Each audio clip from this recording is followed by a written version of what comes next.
Hi, I'm Zeke with the Eastside Church of Christ, and thanks for joining us in this study of the book of Ruth.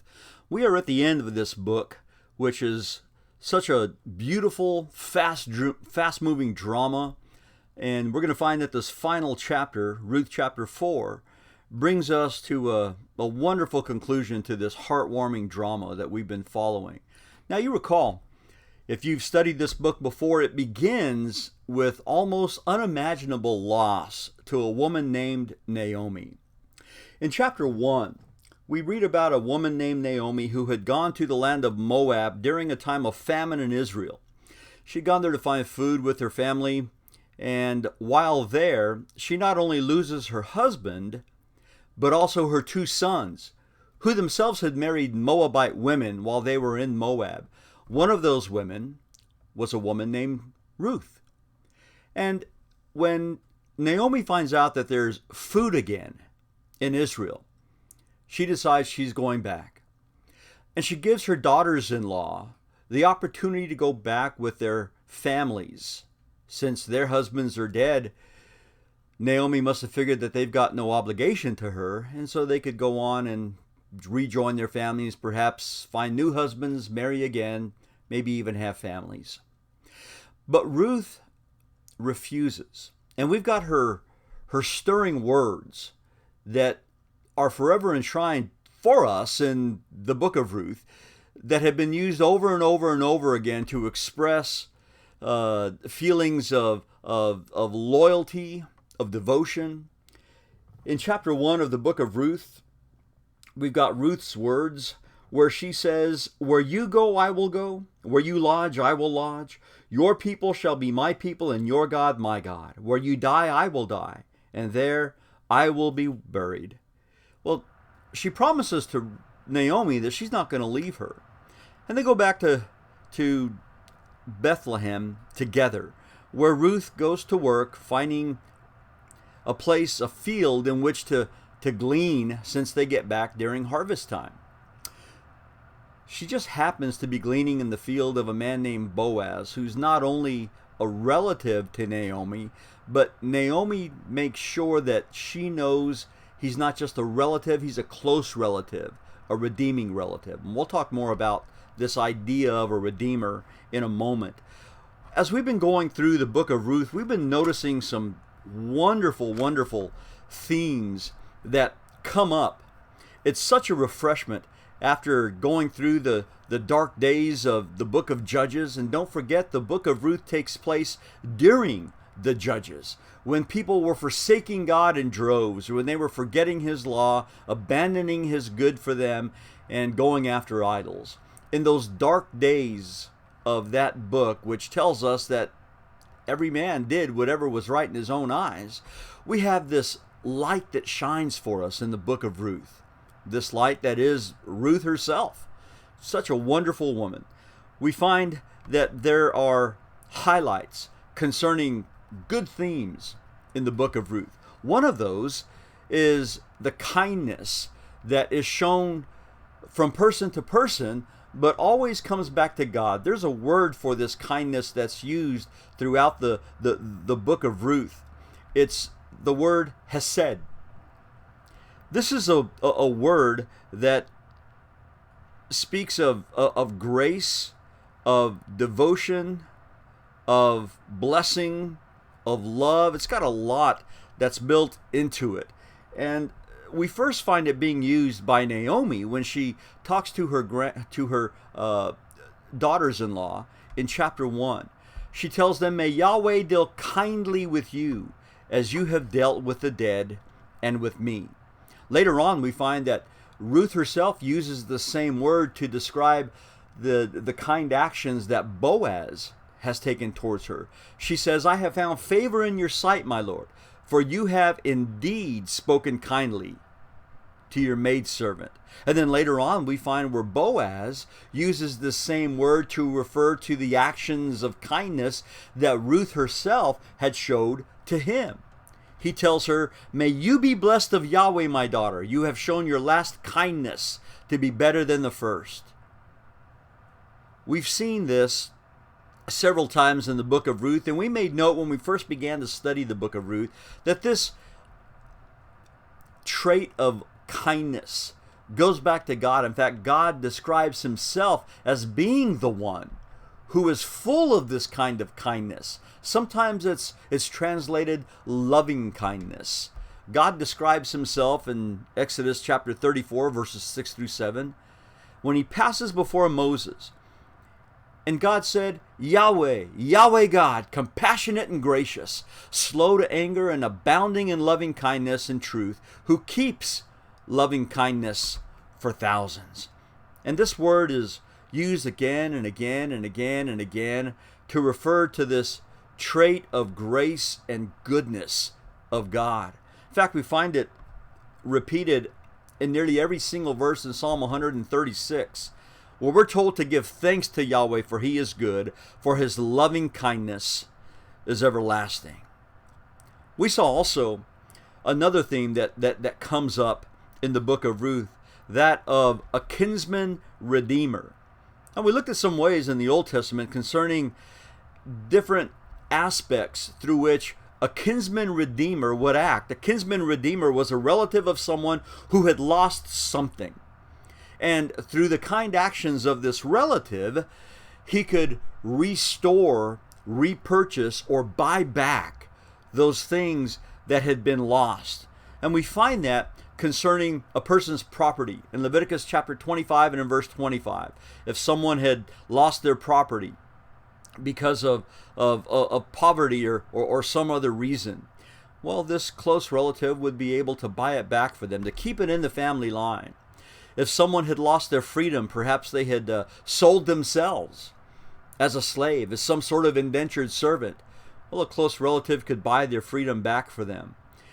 If there was a family member who had been killed unjustly, if he was murdered, then there was a kinsman redeemer, the avenger, he's called, who would go and take out retributive justice on this one who had murdered the relative. And then we see that there was a different kind of way in which the kinsman redeemer could exercise his kindness towards a relative. And that was by restoring inheritance, by marrying the widow of a brother who had no children. Now don't forget, the property rights passed from father to firstborn. The firstborn got a double inheritance and then on through successive generations. But if a father died or a person died and had no children, well, how were they going to keep that? How was there going to be any family line to continue the inheritance rights of that property? Well, in steps the kinsman redeemer, who would marry the widow and raise up a child under the dead relative's name to continue receiving their inheritance or their property rights. We've seen where this is the kind of idea that's going on in the back of Naomi's mind as she had told Ruth about the idea of this kinsman redeemer, how Boaz was this kinsman redeemer. He could help them to restore things that were lost. Well, we're going to find where Boaz has his mind set on doing just that. But the problem was, Boaz had told Ruth that there was someone else in line first who was a closer relative. And apparently he had the first choice of whether or not he would redeem the property and thus marry Ruth and have a child with her and continue on those inheritance rights. Well, let's take a look at what occurs when Boaz sets out to find out whether or not this closer relative will exercise his right of redemption. Let's begin reading in Ruth chapter 4, beginning in verse 1. Now Boaz went up to the gate and sat down there. And behold, the close relative of whom Boaz spoke was passing by. So he said, "Turn aside, friend, and sit down here." And he turned aside and sat down. He took 10 men of the elders of the city and said, "Sit down here." So they sat down. Then he said to the closest relative, "Naomi, who has come back from the land of Moab, has to sell the piece of land which belonged to our brother Elimelech. So I thought to inform you, saying, buy it before those who are sitting here, and before the elders of my people. If you will redeem it, redeem it. But if not, tell me that I may know, for there is no one but you to redeem it, and I am after you. And he said, I will redeem it. Then Boaz said, on the day that you buy the field from the hand of Naomi, you must also acquire Ruth the Moabitess, the widow of the deceased, in order to raise up the name of the deceased on his inheritance. The closest relative said, I cannot redeem it for myself, because I would jeopardize my own inheritance. Redeem it for yourself. You may have my right of redemption, for I cannot redeem it. Well, when Boaz goes to the city, the gate of the city where decisions are made, he wants to make sure that this is all on the up and up, that this is legal. And so he gets 10 elders of the city, 10 men who would witness this transaction to make sure that everything's above board. And it just so happens that this other closer relative is passing by. And so Boaz stopped them and told him what was up. And when the fellow heard about land, a way to maybe increase his holdings, he says, great, I will redeem it. But then he informed the relative of a condition. He said that in verse 5, on the day you buy the field, you must also acquire Ruth the Moabitess. Now, when he heard this, it meant for him that the first son born to that union would be the heir of Mahlon. Mahlon was the husband of Ruth who had died, and would receive the inheritance, as his inheritance, the field that this kinsman redeemer is redeeming, is buying. And so he thinks of it as merely a business proposition. He's using his goods, his produce, his money, his resources to buy this field that's really not going to be his. It's going to go to the heir once he marries Ruth and has a son with her, has a child with her. Of course, to him, that's a losing proposition. And so he says, I cannot redeem it. He says twice, he says, I cannot redeem it. To him, this is a losing deal. And it's interesting that we see this man acting out of self-interest rather than the kindness and generosity that we're going to see Boaz, or that we have seen Boaz acting with throughout this entire book. And so he tells Boaz, redeem it for yourself. You buy it. I can't do it. And of course, those are just the words that Boaz is waiting to hear. And so they find a way to make sure that this is all done on the up and up, that the redemption is sealed. In verse 7 of Ruth 4, it says, now this was the custom in former times in Israel, concerning the redemption and the exchange of land to confirm any matter. A man removed his sandal and gave it to another, and this was the manner of attestation in Israel. So the closest relative said to Boaz, buy it for yourself. And he removed his sandal.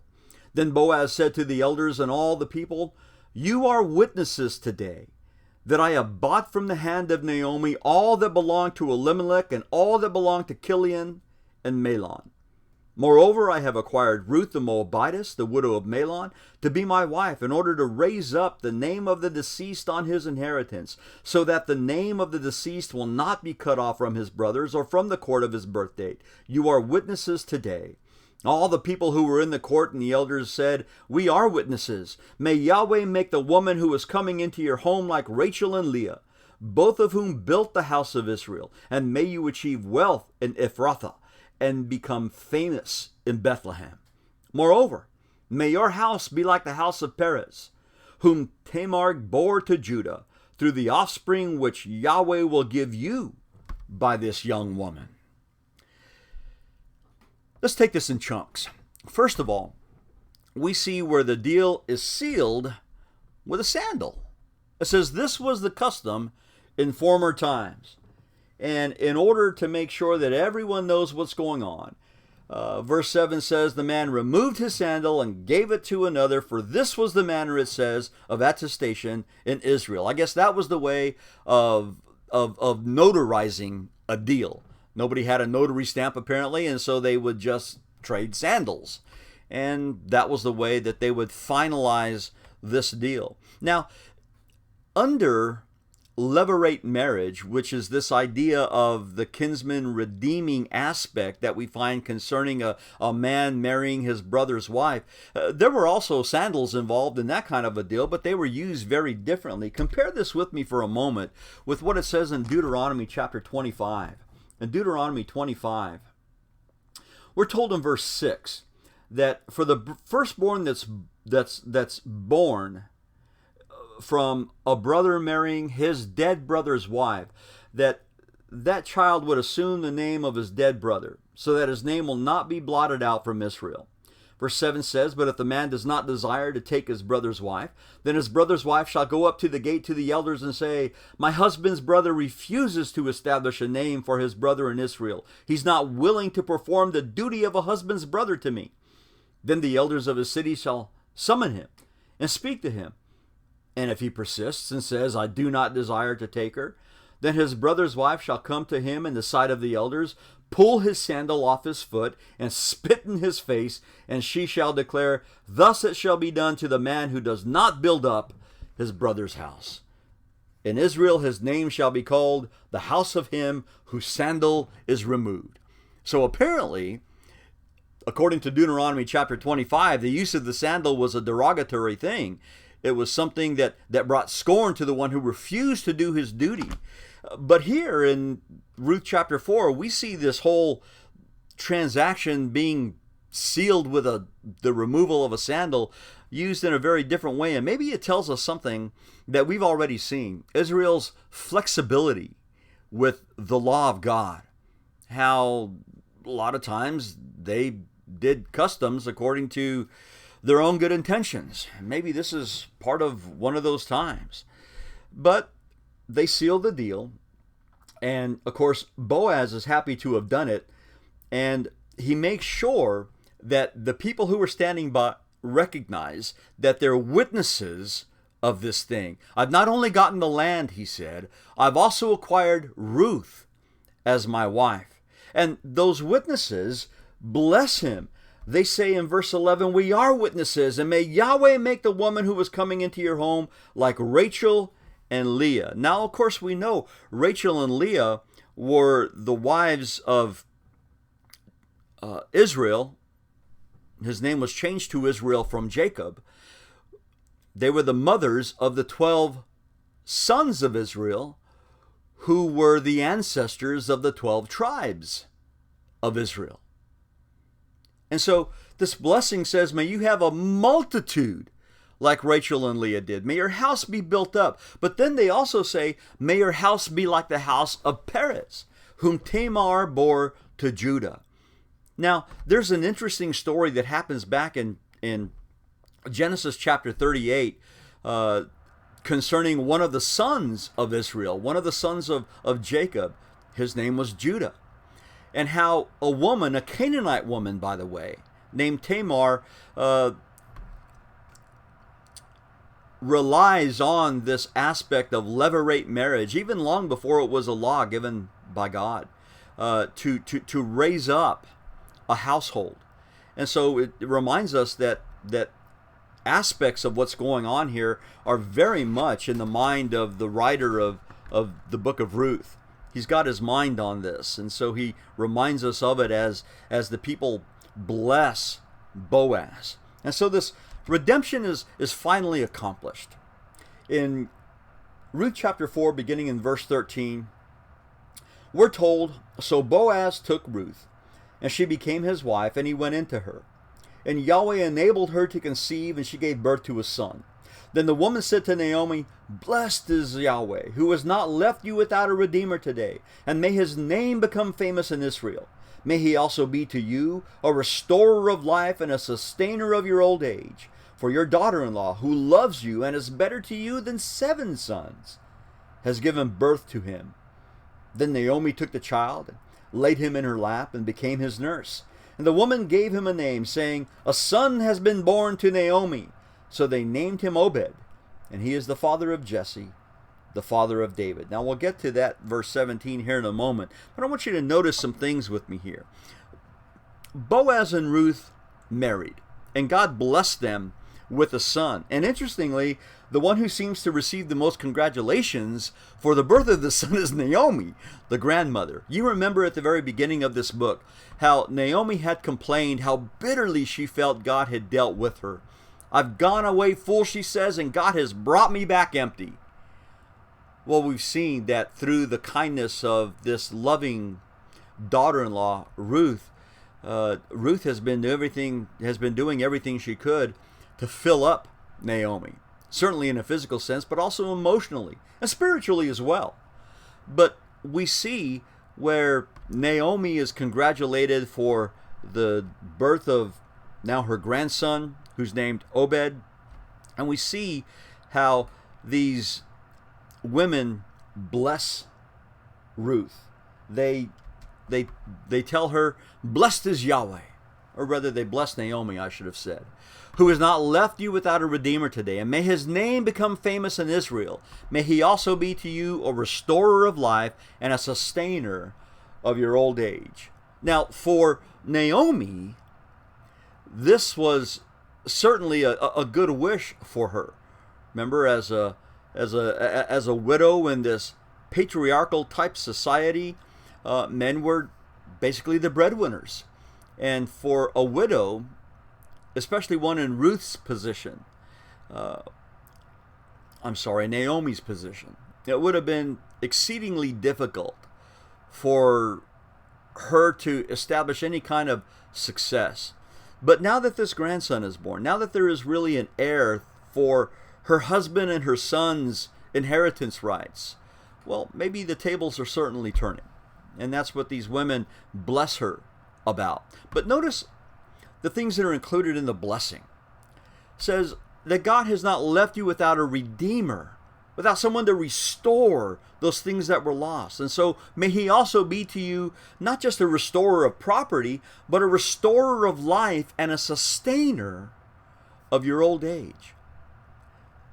Now, there's not a lot said in this book concerning the coming Messiah, but the fingerprints or the hints of someone who would come are all over this. I mean, the very idea of a kinsman redeemer is all over that. And we'll talk more about that in a moment, of course. But this idea of a redeemer, a restorer, and a sustainer has Jesus written all over it. Well, it goes on to say that they give him a name. The woman gave him a name in verse 17, Obed. Now, Obed means the serving one. And maybe they're thinking that, okay, this one is going to serve the needs of this aging grandmother. But he's going to do more than that.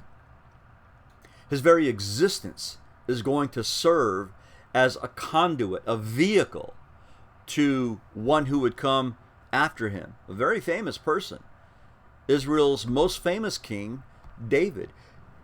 We're told here in verse 18 that these are the generations of Perez. Remember we talked about Perez? Well, that just happens to be one of Boaz's ancestors. It says, to Perez was born Hezron, to Hezron was born Ram, and to Ram Amminadab. And to Amminadab was born Nahshon, to Nahshon Salmon. And to Salmon was born Boaz, and to Boaz Obed, and to Obed was born Jesse, and to Jesse David. So if we follow this line, we see where Boaz and Ruth are the great-grandparents of Israel's greatest king, King David, who himself was promised that there would come another king, King Jesus, who himself would be the Redeemer, the Restorer, the Sustainer.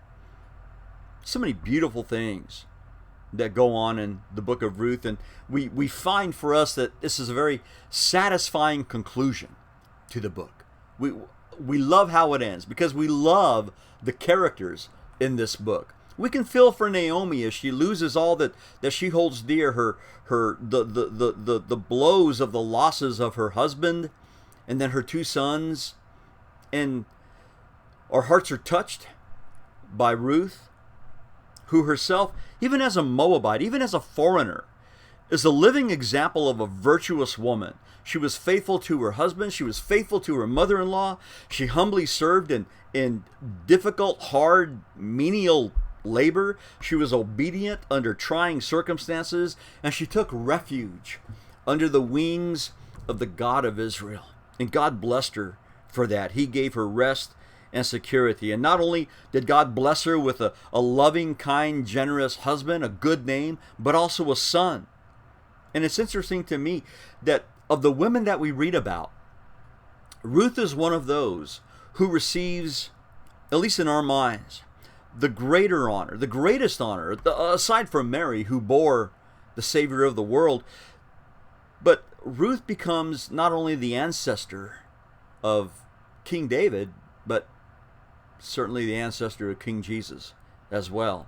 And of course, Boaz, through everything that Boaz did, he exemplifies the compassion and love of not just a true Israelite, the kind of Israelite that God had intended his people to be, but of a redeemer, of somebody who was meant to be the kind of redeemer that all those Old Testament passages concerning a kinsman redeemer was all about. And I can't help but think that maybe Boaz was prepared for this interaction that he goes through with Ruth, provided that his mother related her story to him. Matthew 1 verse 5 tells us that Boaz's mother was a woman named Rahab. You remember back in the early days of the book of Joshua, just as the Israelites are about to go in and conquer that country, there's a woman named Rahab in the city of Jericho who helps the Israelites. And she says, "We know about your God. We know all that he's done, and we've heard about him, and we fear him." And so she knew that if she was going to survive, she was going to have to throw in her lot with Israel. And apparently she does more than merely align herself with the victor, Israel. She aligns herself with their God. And I can't help but wonder if Rahab didn't tell her son Boaz about her beginnings as a foreigner among these people and her experience with their God. God extended his loyal love to Rahab and then to Ruth. And in these dark days of the book of Judges, the chosen line is preserved, not by warrior deliverers, but by God himself. The lessons to glean from this book are many. We find a wonderful example of faith, certainly in Ruth, but also in Boaz. We learn the nature of a redeemer. Boaz as a redeemer to Naomi and Ruth. But we also learn something, I think, of Christ's role as a redeemer, the kinsman redeemer for us. Jesus is a redeemer in all the ways that the Old Testament spoke of a redeemer.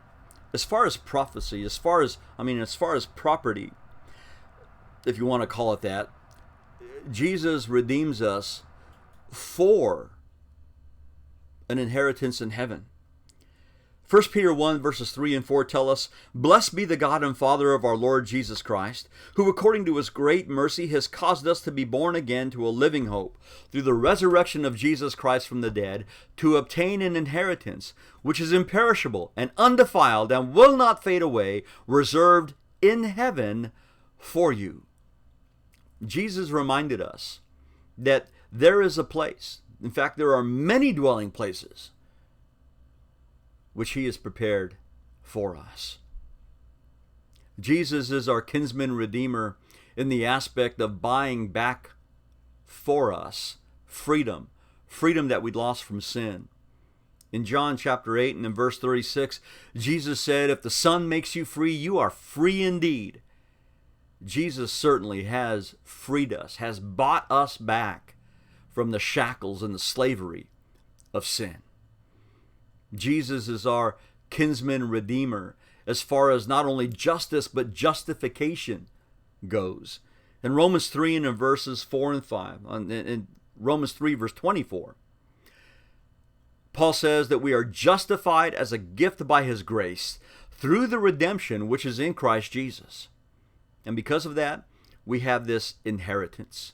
Galatians verses 4 and 5 tell us that when the fullness of the time came, God sent forth his Son, born of a woman, born under the law, so that he might redeem those who were under the law, that we might receive the adoption as sons. Romans 8 verses 16 and 17 remind us that the Spirit himself testifies with our spirit that we are children of God, and if children, heirs also, heirs of God, and fellow heirs with Christ, if indeed we suffer with him, that we may also be glorified with him. In all the ways that a kinsman redeemer, according to the law of Moses, was supposed to act, Jesus came in all those aspects and bought us back, redeemed us, restored us, and sustains us. Ruth is a beautiful book.